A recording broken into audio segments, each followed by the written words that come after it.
Salut à tous, bienvenue sur Buzz TV. Alors Magali Berda qui s'était retirée des réseaux depuis le meurtre de sa belle-sœur et de son mari nous en dit un peu plus. Elle explique que le coupable a été arrêté. Je vous laisse avec la vidéo. Bon les amis, j'espère que vous allez bien. Je reprends mes réseaux sociaux aujourd'hui. Ça fait 10 jours que je les avais arrêtés effectivement. Comme vous avez pu le voir, on a eu une horreur, un cauchemar. Je pense qu'il n'y a pas de mots. En fait, il n'y a pas de mots pour décrire ce qu'on a vécu ces 10 derniers jours. Donc j'ai préféré m'isoler et ne pas parler parce que déjà on n'était pas en état, que par respect aussi pour ma belle-sœur, j'avais rien à dire, tout simplement. J'ai lu des choses, j'ai vu des choses, j'ai entendu des choses, j'ai vécu des choses horribles, mais vraiment horribles. Je pense que ce qui s'est passé, c'est une leçon de vie.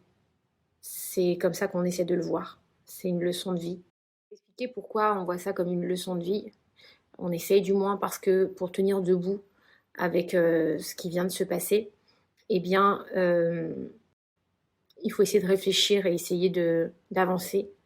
J'ai vu des choses de dingue. Et aujourd'hui, si je fais cette story, c'est parce que déjà, je me sentais pas capable de revenir sur les réseaux sociaux comme si de rien n'était. Vraiment pas.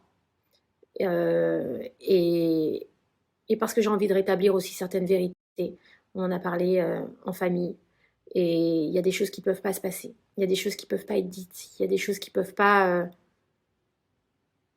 être laissées comme ça. C'est pas normal. On a vécu au cœur quelque chose qu'on ne peut pas penser vivre un jour dans sa vie. Et on se dit que ça n'arrive qu'aux autres. Que ça nous arrivera jamais. Que c'est que dans les films qu'on voit ça. Donc on n'est pas prêt. Personne n'est prêt pour vivre un truc pareil.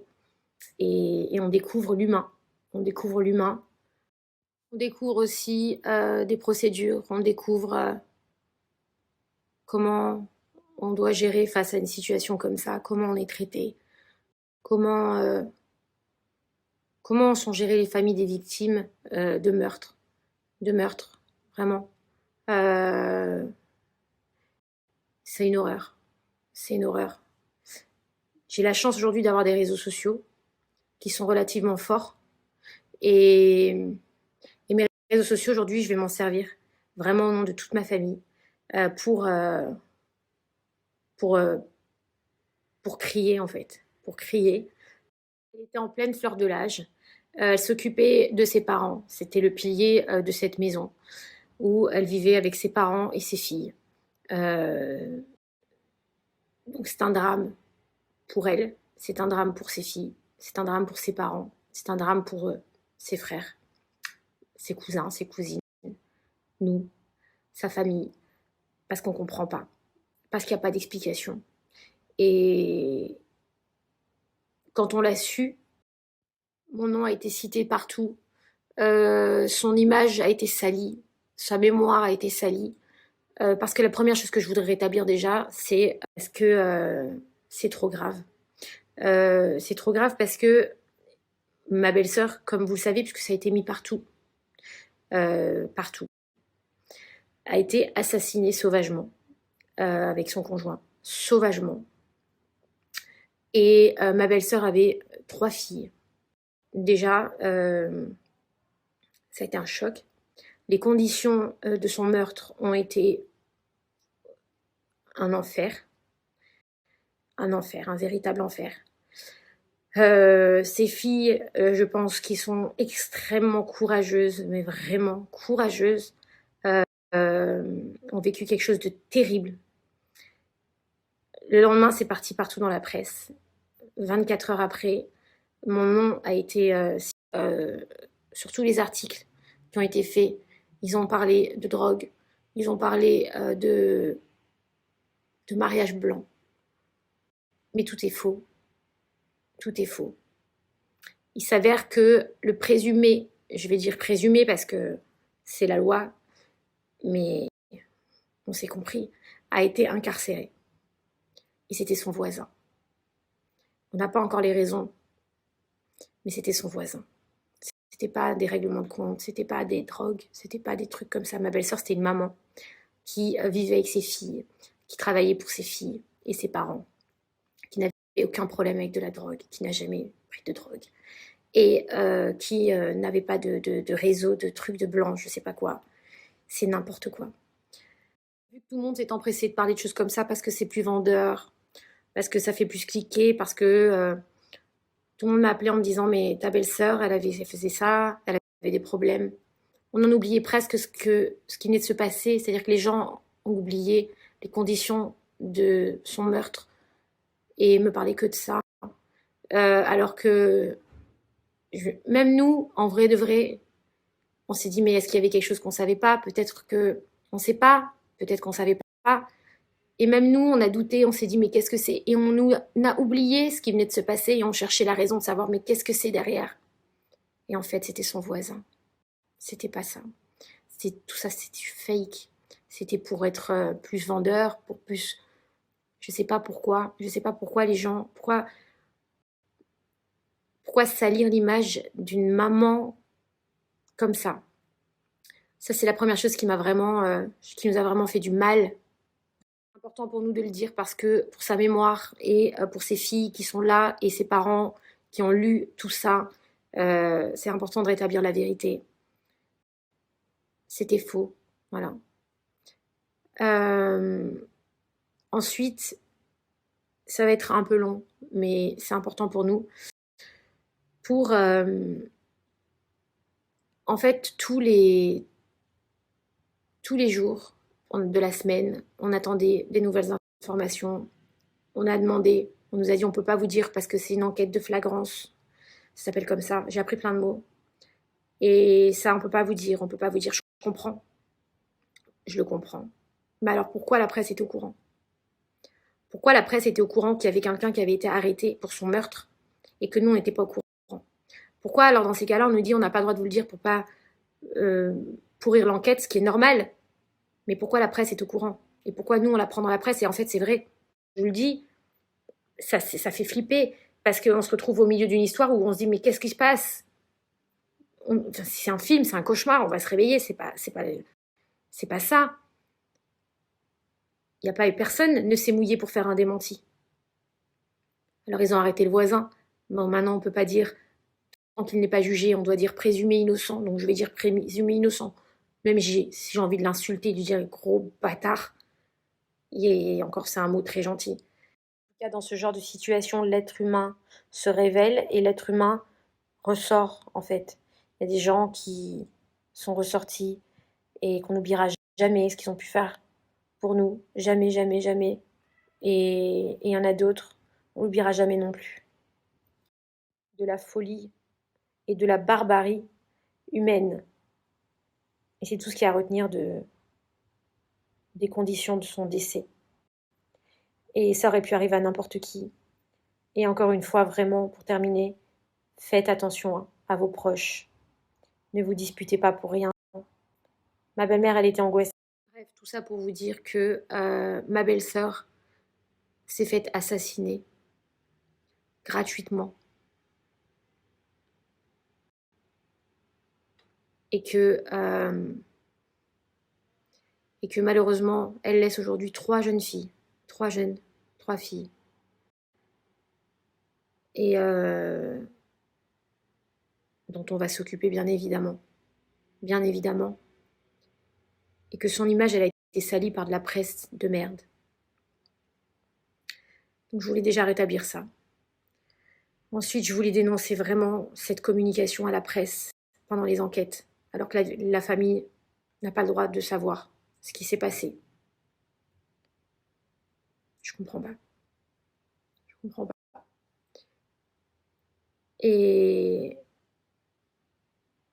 je voulais profiter aussi de ce snap pour... Donc vraiment, ce que je veux dénoncer ce soir, c'est la facilité à salir l'image d'une personne aussi gratuitement. La communication qui a été insupportable. C'était une torture pour ses filles, pour ses parents, pour tout le monde. Ça a vraiment été une torture. Chaque jour qui passe, c'était des heures où on se disait mais qu'est-ce qui s'est passé? Pourquoi? Comment? Est-ce que c'est vrai? Est-ce que c'est pas vrai? S'il vous plaît, dites-nous. Est-ce que ça c'est vrai? Est-ce que ça c'est pas vrai? On peut rien vous dire, on peut rien vous dire, on peut rien vous dire. Et puis finalement, il y avait un article dans la Provence qui disait. Je comprends pas. Et à vivre, c'est une torture. Peut-être que vous, à vous l'expliquer, vous ne pouvez peut-être pas le comprendre. Mais quand vous le vivez, c'est vraiment une torture. Et encore plus pour ses enfants et toute sa famille. La leçon de vie de tout ça, et c'est là où j'en reviens, la leçon de vie, ce que je disais au début, c'est qu'on réalise finalement qu'on n'est rien. C'est qu'on réalise que la vie, elle peut basculer en 2 secondes, qu'on ne peut pas prévoir ce qui peut se passer. Hier, quand j'ai parlé avec mes nièces et que je leur ai dit « Qu'est-ce que vous voulez qu'on dise ?» Elles m'ont dit « Il faut dire aux gens qui profitent de leur maman. » Voilà la réponse de mes nièces. C'était vraiment de vous dire, de profiter de votre maman. Parce qu'on ne sait pas de quoi la vie est faite. Ne manquez pas de respect à vos parents, parce qu'on peut s'en vouloir. Profitez des vôtres. Ma vie à moi, elle est superficielle. Je m'en suis rendu compte. Là, avec Stéphane, on s'en est rendu compte. On a beaucoup souffert cette semaine parce qu'on s'est dit, on est tellement entourés toute l'année. Et on s'est retrouvés tellement seuls. En fait, on s'est retrouvés avec nos amis. Mais tout ça, faut en tirer des leçons. Et vraiment, pour toutes les familles des victimes qui ont vécu ce genre de choses, c'est inacceptable de vivre dans ce doute, dans cette souffrance, de ne pas savoir et d'apprendre des choses par l'intermédiaire de la Provence. Je dis la Provence parce que tout partait de là. Le journaliste de la Provence était très bien informé. En tout cas, il fait très bien son boulot. Et c'est pas lui que en fait, on n'en veut même pas à la presse en vrai. C'est juste qu'on aurait aimé peut-être avoir les informations avant qu'elles sortent dans la presse pour pas être choqué, pour pas savoir si c'était vrai ou faux. À partir du moment où on parle à la presse, je pense que les familles des victimes peuvent être au courant. Voilà, c'est tout. Mais dans notre tête, on était seuls. Donc bien sûr qu'il y a eu des gens pour nous, et heureusement, et je les remercie parce qu'on a eu beaucoup de gens, beaucoup de messages, beaucoup de soutien. Donc merci à tous ceux qui nous ont soutenus parce que vraiment ça a été du réconfort. Mais dans notre tête, on était quand même seuls. C'était pas évident et puis on s'est dit que quelque part, aujourd'hui, on a fait beaucoup de sacrifices, on a laissé de côté pas mal de choses, pas mal de notre famille. Ben, c'est un choix qu'on a fait, mais peut-être c'était pas forcément le bon choix. Et que le travail doit pas prendre le dessus sur la famille. Et quand vous vivez un truc comme ça, vous vous dites on a peut-être loupé des choses. Et après vous culpabilisez. Et c'est très difficile.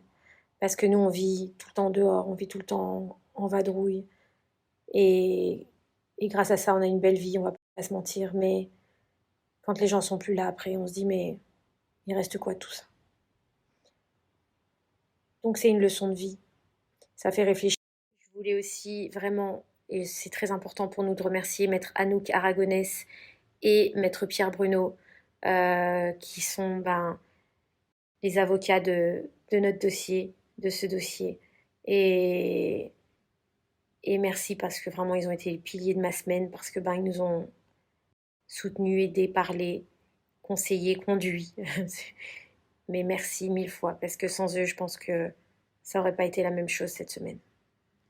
On fait réfléchir et on se dit des fois aussi on se rend malade pour des histoires, on se rend malade pour des choses, on se rend malade pour le travail, on se rend malade pour des détails. Mais moi, ma belle-sœur, elle se rendra plus malade. Et, et mes nièces, elles se rendront malades toute leur vie parce qu'il leur manquera leur maman. Donc,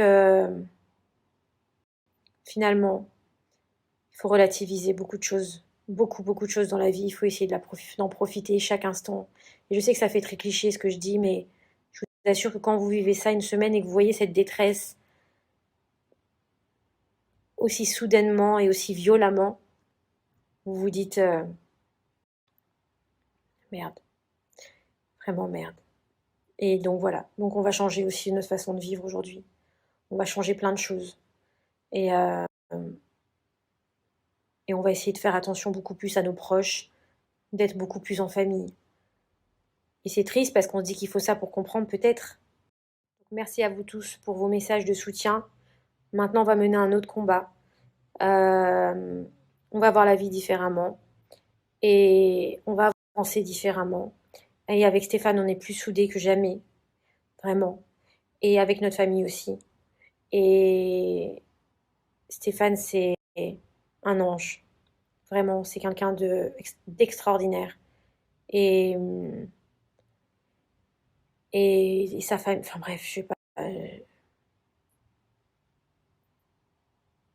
On va avancer. Voilà, on va avancer avec ça. Et on va essayer de faire bouger les choses. On va essayer de les faire bouger parce qu'on l'a vécu maintenant. Donc on sait ce que ça fait. Et vraiment, il faut dénoncer ce genre de choses. C'est pas normal. Donc je voudrais vraiment rendre hommage à ma belle-sœur. Que ce soit clair définitivement. Que plus personne vienne me parler ni de drogue, ni de mariage blanc, ni de rien du tout. Elle a malheureusement été victime. Je voudrais remercier vraiment la police déjà parce qu'ils ont arrêté cette personne très vite. Donc c'est qu'ils ont fait un travail colossal parce qu'effectivement maintenant qu'on sait, ça nous a soulagés dans notre malheur. Je pense que le pire c'était vraiment de ne pas savoir justement. Et je voulais aussi remercier le